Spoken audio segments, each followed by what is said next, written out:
Stafford engine 24 clear. Engine 24, what's your rating?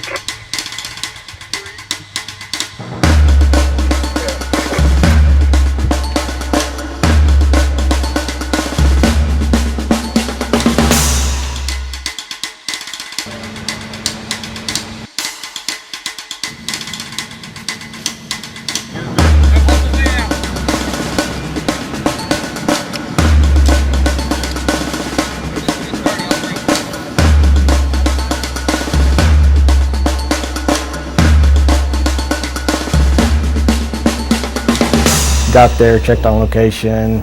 Command gave us the assignment of RIT, which is a Rapid Intervention Team. You always have to have, somebody watching your back, no matter what the scene is.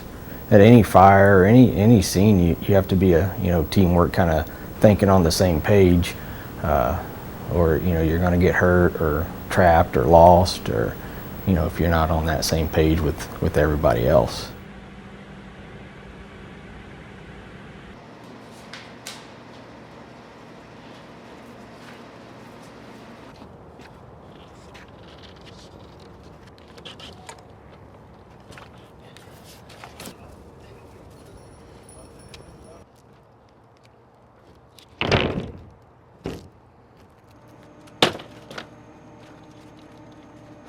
It's called breaching a wall.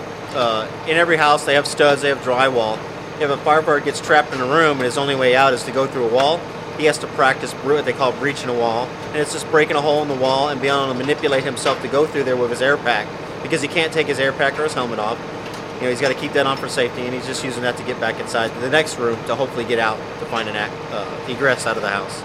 Very large firemen or bigger firemen getting through a very small area, and he did a swim technique. Is what he did. All right. Good job. You're trapped or something, you can get through the wall to the next room. If there's no point of entry to the next room and fire's blocking it, you can bust down the walls in between the two studs, get through there, pull your victim out of the house, down through the safety. Small hole, huh? I'm a big boy.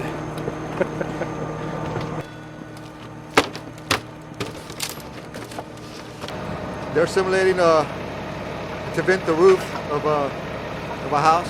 The process, when they hit down on the roof, they're making sure that the roof is not soft. We train, and we also train every Tuesday nights here at Station 2.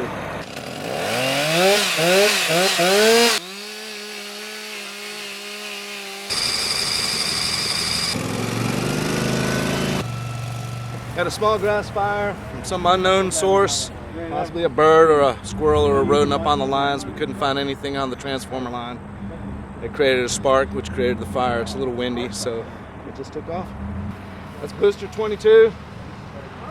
It has an external pump that you can pump and drive at the same time, as opposed to a fire truck that can't move once it starts flowing water.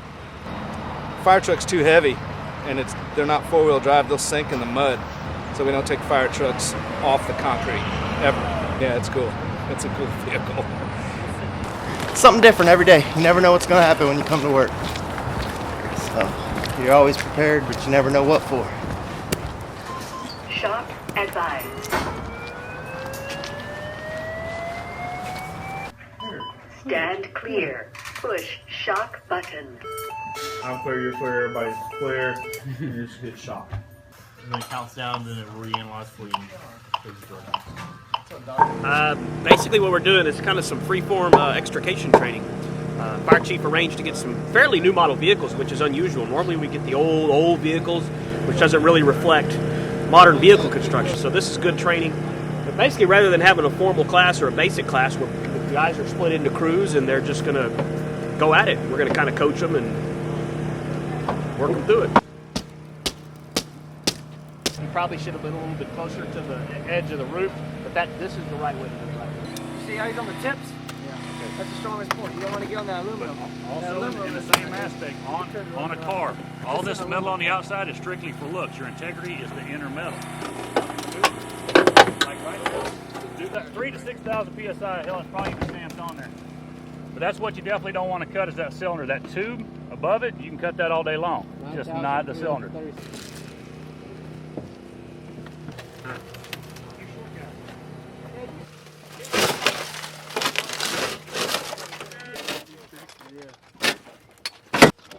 There you go. We had a major accident. 3 vehicles involved, looks like. One patient got transported to the hospital. Right now we're just securing the battery on the vehicle. And it could still go up to 30 minutes past. The airbags can still go off. They're on a capacitor. 35 Dallas Avenue. Building. All right, let's go. We were done here, so instead of sending to the next station, we're going to go ahead and take the call.